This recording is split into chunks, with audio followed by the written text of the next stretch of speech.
So we talked a little bit about why the athletic programs are struggling. It started with COVID, but why is definitely part of it is covering the revenue sharing. But another part of this is that this is not even really just it's not just limited to athletic departments, but really across the university structure, the university system as a whole. Which I'm not going to go into the non-sports side of that in super great detail, just because this is not that kind of podcast. This podcast does not cover that that topic. Um, but there is a massive spending problem across collegiate athletics and the university system as a whole. The higher education system in the United States has a massive spending problem.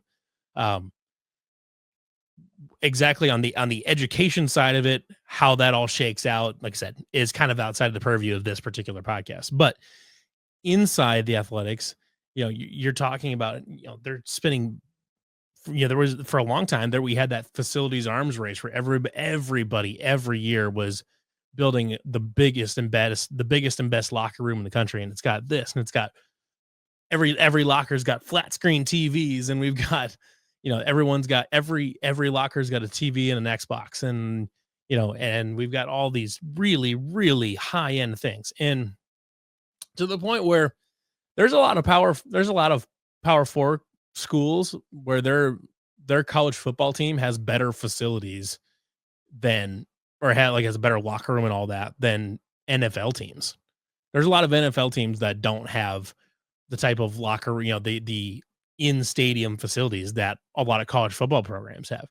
Like if right now, if you were at, let's say, Texas A&M or something like that, you had their facilities, and then you go to the NFL, there's a decent chance that that you will see a downgrade in the facilities available to you once you get to the NFL, which is kind of a crazy notion. Um, but that's just kind of how it is. The spending got completely out of control. There's no reason that Ohio State should be posting a loss. They make an outrageous amount of money. They get an outrageous amount of donations. They are Ohio State. They are the biggest brand in college athletics, or one of. I would argue they are the biggest brand in college athletics. Aside from like Texas, would probably be the only other. Texas and Michigan would probably be the only other two.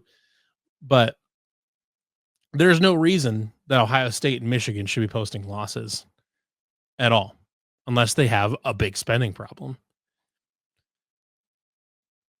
What those spending problems look like are different, obviously, for Ohio State than they are for UTEP or New Mexico State or whatever.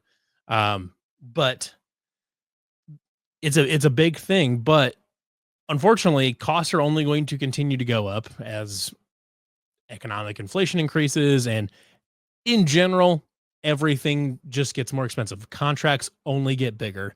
And as we get farther into revenue sharing and NIL, contracts will only get bigger. We saw Cody Campbell's Texas Tech Red Raiders signed with, this is the first time I think we've ever seen this, though, is this is a 17-year-old, but a future college athlete signing a 3-year contract worth over $10 million. We have high school kids, 17-year-old high school kids signing contracts that are bigger than NFL draft picks, like quite a lot bigger than NFL draft picks. And they're 17 years old and haven't played a snap of college football, much less than, haven't played in the NFL. This is college football. You have 17-year-old kids that will be making more than some NFL draft picks, a bunch of NFL draft picks next year. It's kind of crazy. We saw BYU signed AJ DeBonsa for I think it's over $10 million, like an unbelievable amount of money. Things are only going to get more expensive.